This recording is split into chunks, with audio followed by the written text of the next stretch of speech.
There are moments in life when you begin to see things more clearly. When I found out I was pregnant with a girl, everything came into focus. But I looked around me, and I was really frightened for her. I couldn't imagine that my daughter could grow up to be emotionally healthy and fulfilled, given our modern culture.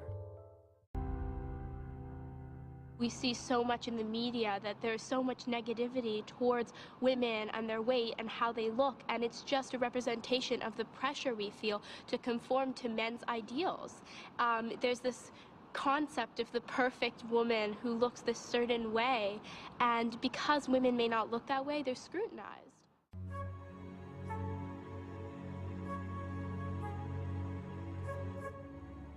I think what happens is that if you do not have women there, then girls do not see that they can be that. So it's really what you see that inspires your idea of what's possible for you in the world.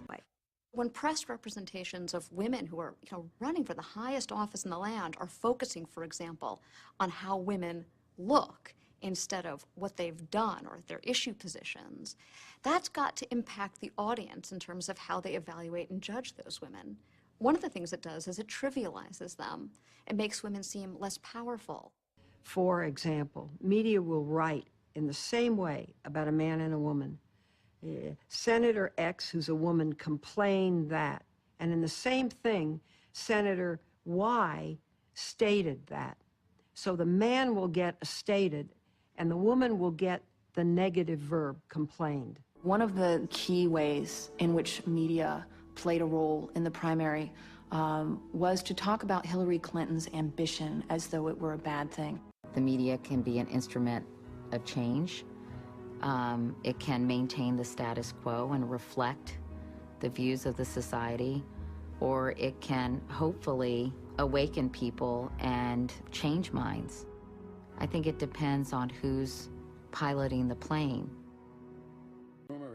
You have Fox News and Bill O'Reilly developing an entire strategy to corner the market in sensationalistic news just to sell ads, get eyeballs, etc. And then all the other major news outlets on cable trying to compete so that who gets to shout the loudest becomes a standard for news practice. Cheap. 15 years ago, it would have been unthinkable for Britney Spears' panties to be a breaking headline on CNN. This notion that these media companies are just giving us what the public wants. No, they're giving us what the media companies want, they're giving us what the advertisers want, and they're packaging it in such a way as to make it sound like it's our fault, and it's not.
If the cards are so heavily stacked against young women, how are they supposed to achieve their potential and become leaders?